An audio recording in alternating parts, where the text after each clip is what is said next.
Number 10, super strength.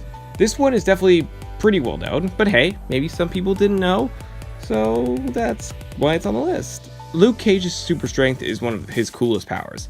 It's helped him in a lot of very difficult situations. Not only that, but it also makes him one of the stronger Marvel heroes. He has been able to take down so many villains, and I mean occasionally even other heroes with this power. And while yes, you may have heard of it, it needed to be mentioned because it's one of his most signature traits. Number 9, basically invulnerable. Yep, Luke Cage is basically invulnerable. I mean, there are certain things that can penetrate his skin, but not a lot. He can withstand bullets, knives, even some superpowered weapons, but he is susceptible to things like adamantium or certain magical weapons. In his TV show, there was even a special bullet called the Judas bullet. It was made by Hammer Industries, using leftover Tritari metal from the Battle of New York. It explodes once it's inside its victim, which instantly kills normal humans, but Luke Cage was able to survive it, although it did really hurt him. Number 8, super healing. Luke Cage's super healing is one of the best in the Marvel Universe. He doesn't even need it since nothing can really technically hurt him, but whenever he gets into a fight with another hero, or hit with adamantium, or shot with the Judas bullet, he is lucky to have this ability. It is able to heal him back to full health, as if nothing happened.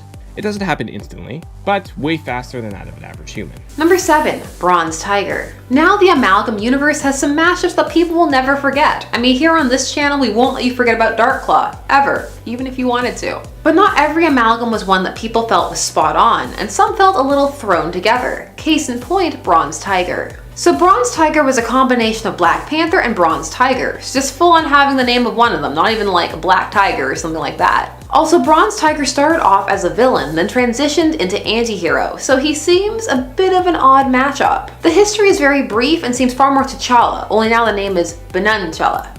Ben'Challa. B''N''Challa. Number 6, amazing fighter.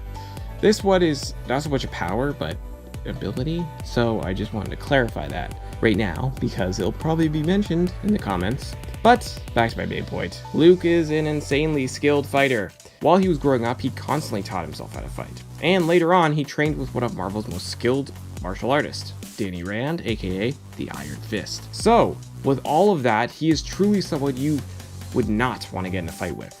Seriously, like, unless you have a death wish, then by all means, go right ahead and fight him. Up next, number 5, he might be immortal. It has been speculated that Sam is a member of the Externals, an immortal mutant group not to be confused with the Eternals, the race that Thanos and Eros belong to. Context time. The Externals are a rare subspecies of mutants who are immortal, are capable of rebirth, and can absorb power post-mortem. It varies, and most of them were X-Men antagonists over the years. Each External represents an intangible concept like despair, fortitude, wisdom, opportunity, patience, corruption, the list goes on. So why is Sam presumed to be an External? Because of his ability to come back to life after being killed, as seen in X-Force issue 9 from 1993. While his status as an External is not clear, and Cable has even stated his belief that Sam is not an External, despite stating in the past that he was before, his awakening was something that was felt by all of the other Externals when it happened. It's also worth noting that he died twice over the years. And the intangible concept that he's associated with is hope, so oh. Number 4, super stamina. Stamina can vary from person to person. A lot of people will work for years to build their stamina up.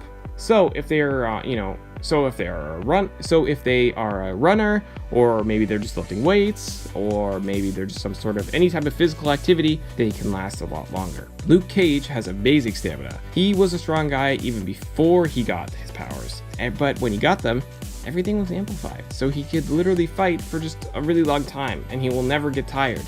I mean, even if he did eventually get tired, and that would be a while, the guy is a hero. He would keep pushing himself past all of his limits, because that is what heroes do to protect the city they live in, and Luke Cage always wants to protect people. Number 3, Black Panda. Welcome back to the world of Peter Porker, the spectacular Spider-Ham, world of quirky Looney Tunes-esque characters and plenty of animal puns. If you love those two things, then this book is for you. On this universe, instead of Black Panther, we have Black Panda, and he doesn't appear too often, but has all the abilities of Black Panther, or at least that's what it seems like. But he's all cute and chippy-fied and looks a little bit like Mickey Mouse. Kinda, sorta, a smidge. Either way, Black Panda is super cute. Number 2, chemical resistance. Similar to what I was saying about hot and cold, chemicals don't really hurt him. Some at least. I mean, there are some that could probably hurt him, but just average ones that humans are not supposed to interact with would have really no effect on him. Like, he could walk in a room filled with harsh chemicals and absolutely be fine. Whereas a human would probably need to wear a protective suit. It's a very useful power to have, if he's ever in a chemical plant or just clean the house. Number 1, Thunderclap. A lot of people attribute this ability to the Hulk. And in all fairness, I think Hulk does use it a little bit more, but Luke Cage has been known to use the Thunderclap on specific occasions. Basically, if he claps his hands together really hard, he can create this massive boom that can destroy buildings or just hit people back, and is a very useful thing to have, especially in tight situations if you're surrounded or you just want to move the fight away from a certain area. Number 10, super speed thinking. Evidently, super speed doesn't just affect how fast your body moves, but it affects the mind. Quicksilver is able to think faster than the average human, allowing him to perceive reality faster and respond accordingly. And if you think about it, this is pretty much essential to anyone with super speed. If you can't perceive what's coming at you when you're moving, you'd just be running into everything. In fact, as a result, Quicksilver has an arrogant personality, which writer Peter David explains is a result of this, stating that Quicksilver lives in a world filled with people who don't know how to use cash machines, and want to know all the ways to send packages to Africa, and can never get your order right in a Burger King unless you repeat it several times. That would tend to make you feel very superior to everyone and very impatient with everyone. I like that, that's really well thought out. In fact, it relates to his next power. Number 9, photographic memory. So with that kind of mind, you need to be able to take in details at a faster rate, which essentially gives Quicksilver a photographic memory. Now you might be thinking, photographic memory is cool, but it's not a superpower. But you might not know this, but there is no evidence suggesting that photographic memory even exists, which, given the circumstances, would actually make it a real superpower. So I'm giving it to Quicksilver. Number 8, speed epidemic. In the Marvel Zombies world, Quicksilver is actually instrumental for the widespread of the epidemic, due to the fact that his super speed allowed him to infect a large amount of people in a remarkably short time. Quicksilver effectively made it impossible to contain the zombie virus just because of how rapidly he was able to spread it. So Quicksilver may be the most effective zombie in history. Number 7, he is a martial arts master. Once again, thanks to the years of intense training with Captain America, Sam is a master in judo, karate, and many other various art styles of martial arts, making him one of the most dangerous fighters in the world. Because of these skills, he has had the upper hand against some of the most well-trained opponents in the world, and he was even able to take down superhumans as strong as the Wrecking Crew members. Number 6, superior breathing. So Quicksilver is able to move comfortably in environments where oxygen is reduced to a point where an ordinary human could no longer breathe, indicating that his breathing ability, something essential to any runner, is enhanced by his mutation in some capacity, which would also indicate that he has superhuman stamina. Number 5, expert marksman. Now, despite not having the super accuracy that Hawkeye possesses, Sam still manages to do pretty well for himself, especially when a majority of his shooting is done from the sky. As seen in the MCU, he carries a number of smaller firearms on him for some powerful long-range attacks, and he rarely misses. Number 4, power restoration. So after Quicksilver lost his powers, he exposed himself to the Terrigen Mist to regain his abilities. However, he also took Terrigen crystals into his body, which also gave him the ability to restore mutant powers that were taken away. That said, this process could usually prove fatal. Still, risk aside, it is a pretty impressive power. Number 3 is regenerative healing factor. Once again, focusing on Joaquin, thanks to Malice's experiments, he was also turned into a vampire, making him a human-falcon vampire hybrid. Now, this regenerative power comes from the vampire portion of him and has allowed Joaquin to survive fatal wounds, even ones as serious as having his head bitten off. It's even theorized that it could help him regrow parts of his body were he to lose them. There is a major drawback to this ability though. It prevents him from ever being human again, and that's because avian carriers of vampirism don't suffer from a lot of side effects that afflict humans, and only some of those aspects of that condition were transferred to Joaquin. But I mean, hey, if it keeps him alive and fighting, there's really no reason to complain, right? Number 2, transfer molecular vibrations. So Quicksilver is able to vibrate his molecules at high speeds, but he's also able to transfer those vibrations to other objects, which can cause it to explode or collapse. And this is a skill he uses to escape prison upon regaining his powers in X Factor, The Quick and the Dead. And of course, this ability to destabilize his molecules allows him to walk through solid objects. And number 1, flight. Yeah, I've only seen him use this ability once, and that was in the original X-Men comics way back in issue 44. In an attempt to give chase to Angel, he announces that he's recently developed the ability to fly, but can only remain airborne for more than a few seconds. By all means correct me if I'm wrong, but from what I've researched, this hasn't come up since then. Still, it happened, and given its few appearances and obscurity, it's topping my list. And at number 10, thermochemical energy. Let's start off this list by addressing the basics behind Sam's powers. He possesses the ability to generate something called thermochemical energy from his body, releasing it from his skin.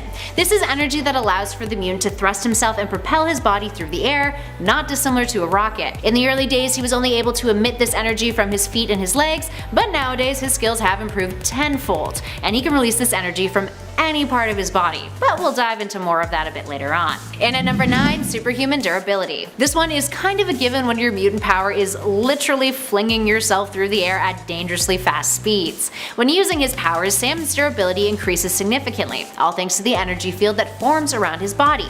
When not using his powers though, he's as vulnerable as a regular old human being. Despite what he's learned in his training, of course. I mean, that'd come in pretty nifty. Like, imagine you just wanted to show off to your friends and then you're just like, I'm gonna shoot myself into a wall and then break through it like the Kool-Aid Man and live to tell the tale. And at number 8, willpower. Shooting oneself through the air is no light matter. Is that a pun? I guess. If you think about it, it could be potentially fatal for Sam to do so, but that's where this facet of his powers come in. He is able to maneuver his body, control his speed, and change his direction solely through sheer willpower. This could potentially answer why our next number has been a question for those of you who are Cannonball fans. Number 7. Super Jump. This ability is tied to his incredible strength and durability. Because he is both strong and durable, he is able to use his strength to push himself off the ground and leap great distances. And it doesn't hurt him because of his durability. He could jump up to certain buildings or is able to jump off very high points and land without even a scratch. All of those traits definitely come in handy for any superhero, and not even all superheroes don't even have that. So the fact that Luke Cage does makes life a little bit easier for him when he goes out. To protect the city. Also, who would want to be able to jump great distances? I mean, that'd be awesome, just jumping around the city. A guy can dream. Up next, number 6, flight. Duh, right? But Sam's ability to fly is one that has a history. Now in the early days, the character wasn't able to stop himself once he throttled himself into the sky and began to fly. Despite being able to maneuver in order to fully stop, he would have to find an object strong enough to force him to stop by holding onto it or straight up crashing into it. Or he would keep flying until his powers ran out of energy, as if he were some sort of propeller plane puttering out of gas. But now, after years of practice, the character can stop himself without having to resort to those tactics. I guess practice does make perfect. Number 5, acute senses. Now you may be thinking, are you okay? Hypersenses are a good thing. However, not when they get to the point where they overwhelm you. Sometimes on rare occasions, when it behooves the plot, T'Challa's abilities can be a bit of a hindrance rather than a help. So even though other characters are rocking their acute senses in regular situations, sometimes T'Challa can't. Sometimes they play this off as because they're so acute, stronger than other people's. That's why he is king. That's not true, but it still sounds as legit as anything else, when it comes to the fluctuating scale of his senses. Now this does actually make sense, but it comes down to a matter of consistency. And at 4, King of the Dwarves. Alright, this one is a bit obscure, but back in What If Volume 2, Issue 12 from 1990, in a story titled What If the X-Men Stayed in Asgard, the one in which Storm becomes the new goddess of thunder, Sam ends up staying too. And he falls in love with Kindra, the daughter of Eotree, the Dwarf King. The fellow that Peter Dinklage played in the MCU in Avengers Infinity War. Eotree dies later on in a battle, and Sam ends up taking on the mantle of the King of the Dwarves, under the name of Sam the First. One can assume that the title comes with the perks Eotree had, which was an expertise on forging weapons and an extended lifespan, the latter likely being what Sam would have inherited. And to be fair, considering that when the X-Men were in Asgard, Cannibal pretty much saved Odin's life, so he definitely has earned the respect of the Asgardians enough to take up such a title. Number 3. Hot and cold resistance. So since Luke is basically invulnerable, certain environments don't affect him like they would us. This applies to extreme hot and cold environments. While a lot of other people or even heroes would fall under these harsh conditions, Luke Cage is able to carry on and continue whatever he's doing. It could be the coldest day, with snow and it's super windy, and he could just walk outside, t-shirt, shorts if he wanted to. I mean, he probably wouldn't do that, but he could. And that is something that a lot of people might not know about him. But, some probably already do. Moving on to number 2, energy absorption. Cannibal can absorb and redirect energies from others. In Uncanny X-Men issue 341 from 1997, he took on Gladiator, aka Kalark, the warrior from the Shi'ar Empire, the Shi'ar Imperial Guard leader, who gives off some serious Superman vibes, might I add. Gladiator is a pretty strong dude. When fighting him, Sam was able to absorb his punches and redirect their energy force to use as an attack. That's not the only thing that he can do when it comes to energy absorption though. He can absorb outside kinetic energy to add to his own energy supply, making our next number even more powerful. And at number 1, his blast field. Perhaps the coolest thing that Cannibal can do is that he can manifest his energy as an impenetrable and practically indestructible blast field. Not only does this act as a very specific force field of sorts that protects his body incredibly well, he can also do a whole lot of other neat stuff with it. He can extend the energy to encompass him like a personal shield, extend it far enough to protect others under that shield, and he can shape it in various ways. He's done so to imprison foes in the past. And when he absorbs outside kinetic energy, Sam has used it to increase the power of his own attacks and blows, and can even create explosive shockwaves upon impact. But it is important to note that anything he does with this blast field takes a lot of concentration. He's essentially emitting this energy and actively concentrating on not blasting off, so that he doesn't propel himself into the air when he uses it. Number 10. Immune to mystical attacks. When you're a superhero, you need to be prepared for pretty much anything. There are a wide array of different types of villains that can come your way. This of course includes magic. So T'Challa worked to find a way to render himself immune to mystical attacks as a way to deal with Doctor Doom. Cause one must never forget that Doctor Doom is a master of science and magic, for he is Doom, and he doesn't discriminate. He has no time for science versus magic pettiness. So T'Challa got an alchemical upgrade that made him able to detect, hide from, and be impervious to mystical attack. Now mileage on this varies. For some it's cool. He saw a problem and a weakness and he solved it. But for others it's like, well, isn't this like when you're playing on the playground and the kid is like, nuh-uh, you can't hit me because suddenly I have immunity. T'Challa can already do a lot, so for some this was overkill. Number 9. Reanimate the dead. Oh yes, Black Panther is a necromancer and actually king of the dead. So he can raise the dead and create and command a zombie army, which may not sound like the most heroic ability, but I guess it's all in how you use it. He was anointed as king of the undead, and with that came all of these mystical abilities. The thing with an ability like this is not only does it feel like it skews villainously, but it also is something that changes the scope of many conflicts. I mean, there are dead people everywhere, so any conflict is just potential zombie horde, or maybe at least zombie gang, or henchman, or wait, heroic, okay, zombie sidekick. Number 8. Humanoid Panther. Earth X is one of the well-remembered alternate universe Marvel stories, a dystopian world where a mutagenic virus has run rampant, courtesy of, you guessed it, Reed Richards. The way these mutations manifested varied, but in Black Panther's case, he became a panther. A human panther. Panther Man. Catman. It's hard to be a menacing Catman. I mean, you can push and make a credible case, but it's an uphill battle. The whole story was pretty interesting though, so actual Panther Black Panther fit right in. He fit right in. Marvel is currently mining its past successes, so there is a follow-up series following some miscellaneous characters and kind of a prequel to Earth X, and so far it's pretty solid.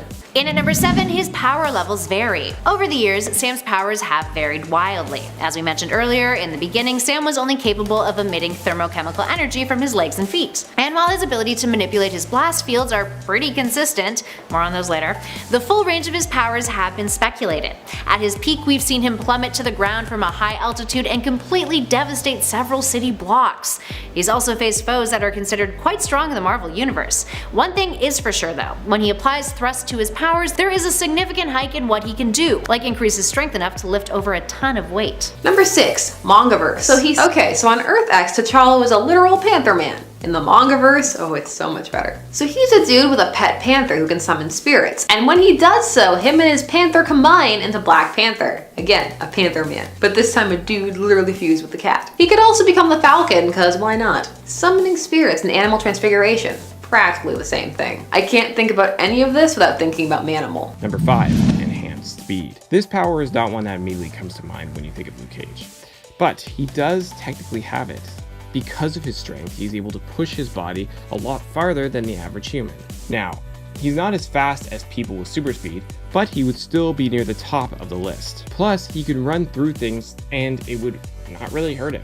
Unless it was some sort of adamantium wall or alien metal or something along those lines, then yeah, it might hurt him a little bit, but he'd bounce back, He is super healing, he's all good, you don't have to worry about Luke Cage. Number 4, Spirit Energy Constructs. So back to King of the Dead. Not only can T'Challa raise a zombie army, but if your body is no more than just, well, it's done, he can raise your spirit and create a kind of physical construct body for you to inhabit. So you'll be corporeal and be able to do some damage. That's intense. This is high sorcery. Scary, T'Challa. Let the dead rest. But what he really does with this is create a magic spirit of ectoplasm that can affect both our physical plane and the nether realm. Plus it looks cool. Moving on to number 3, biokinetic blasts. One of the many tricks Cannonball has pulled over the years when utilizing his thermo-chemical energy field propulsion is that he can create biokinetic blasts out of his hands, like concussive blasts. It takes a lot of concentration to channel it, but it has proven to be an effective attack. In addition to this, he was trained in hand-to-hand combat by Cable and has become an efficient fighter that way. Number 2, Ghost Panther. The Infinity Warps universe. More amalgams, but this time with other characters within the Marvel universe. So here we have a fusion of Black Panther and Ghost Rider, specifically Johnny Blaze. Here we have a young T'Challa who was arrogant and rebellious and exiled from Wakanda after getting in some beef with his dad. So he went to America where he met Jericho Simpson, who became his new mentor and renamed him Johnny Blaze. Just cuz. He took up stunt work. But then while doing a stunt, he felt his father dying, which broke his concentration, so he died too. Then he was revived and offered Ghost Rider's powers. Just cuz. He wasn't down for it at first, but accepted when it gave him the opportunity to take on his father's killers. Number 1, hypercosmic awareness. So Black Panther has been exposed to the mind of Galactus, and this combined with his exposure to the heart herb, well, it changed him. He was able to see the confines of the Marvel Universe, and eventually also the multiverse. So he could have visions of things occurring outside of the 616. What good does this do? Well, it's great when there's imminent doom. Otherwise, it would just be annoying. Oh man, I know that Peter B. Parker got a gym membership. This information, the world needs it. Alert the media. Black Panther, gossip monger. That would never happen, but it's fun to think about. Number 10, Falcon's wings. Sam has had many versions of his famous flight suit, the most notable being the ones from Black Panther and the modified version created by Tony Stark. These wings allow Falcon to fly at speeds up to 250 miles per hour, which is as fast as a Tesla Roadster can go. Equipped with a magnetic drive that creates the thrust needed to get him airborne, the suit also comes equipped with a GPS jamming device, vibranium microwave capable of resisting small firearms, and, in the past, it has also featured a Talon-like grappling line. After some modifications made by Tony Stark, the suit's wings were also made of full vibranium, making them much stronger and capable of absorbing large amounts of force. Number 9, feather projectiles. As seen in the cartoon Superhero Squad and a few other forms of media, the Falcon is able to eject his feathers from his suit and then throw them at his enemies. Being made of vibranium, these projectiles are incredibly hard and can do some serious damage. Number 8, he is in peak human condition. Now thanks to years of intense training with Captain America, Sam is now considered to be at the peak of human condition. His strength is nothing to joke about as he is able to send crossbones flying with a single force kick, he was able to break steel chains that tied him to a tank, and he was able to bend metal bars with his bare hands. He is also strong enough to lift at least twice his body weight and can press lift 480 pounds. And don't even get me started on his physical endurance. He continued to function in spite of getting stabbed in the chest by Zemo's sword, and continued to function after being set on fire from one of AIM's agent's flamethrowers while ripping his costume. Man, I wish I was like that. I have trouble even walking up a flight of stairs. Number 7, isotope E exposure. Initially, Quicksilver was only able to run at the speed of sound, but after an exposure to isotope E, Quicksilver was able to run at speeds of up to Mach 10, which, combined with the power to resist friction and kinetic impact by vibrating his molecules, enable him to walk on water, even running across the Atlantic Ocean. Not a bad augmentation by any means. Number 6, he is a aerialist master. It's very well known that Sam is an excellent flyer. His superhero name is the Falcon, so you kind of hope so, right? Now, thanks to many years of experimentation with his wings, he has mastered the art of flying and fighting in the air. So much so that he is considered one of the best aerial fighters in the Marvel world, exceeding the skills of other flyers such as Iron Man and Ms. Marvel. Number 5, time displacement copies. After his sister Scarlet Witch removes most of his powers, Quicksilver receives some new abilities thanks to the Terrigen Mist, a naturally occurring mutagen. These abilities include being able to displace himself in time and move into the future, allowing him to create copies of himself. Notably, he used this ability to take down Magneto in Son of M number 5, overwhelming him with 2 additional copies of himself. Evidently, they shared some form of thought process, even continuing each other's sentences. Probably the coolest power he had, in all honesty. Number 4, human-bird hybrid. Now, although we're primarily focusing on Sam Wilson, I thought I should mention that there is another hero that uses the name of Falcon, and that is Joaquin Torres, the Arizona-born sidekick to Captain America. As a result of Carl Mallis's experiments, Joaquin was turned into a falcon-human hybrid, giving him the ability to fly by flapping his arms since they've been partially turned into wings. Now, this has obviously affected his personality as well, giving him enlarged eyes, bird-like talons on both his hand and feet, as well giving him a very distinct feature that I will discuss very shortly.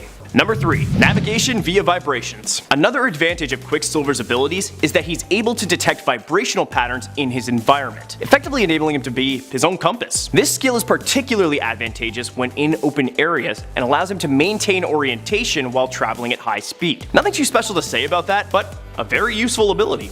Number 2. A cybernetic implant.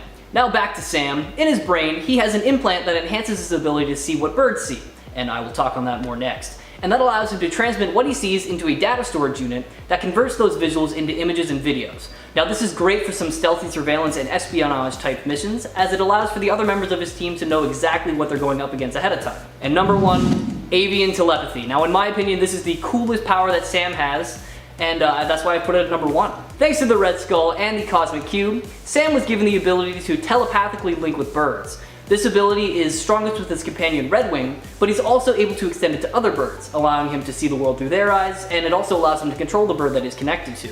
Now the coolest thing is that this also applies to all avian-like creatures, even the inhuman bird people seen on Airy or Sky Island. However, this link to them is very limited and restricted to low-grade telepathic readings.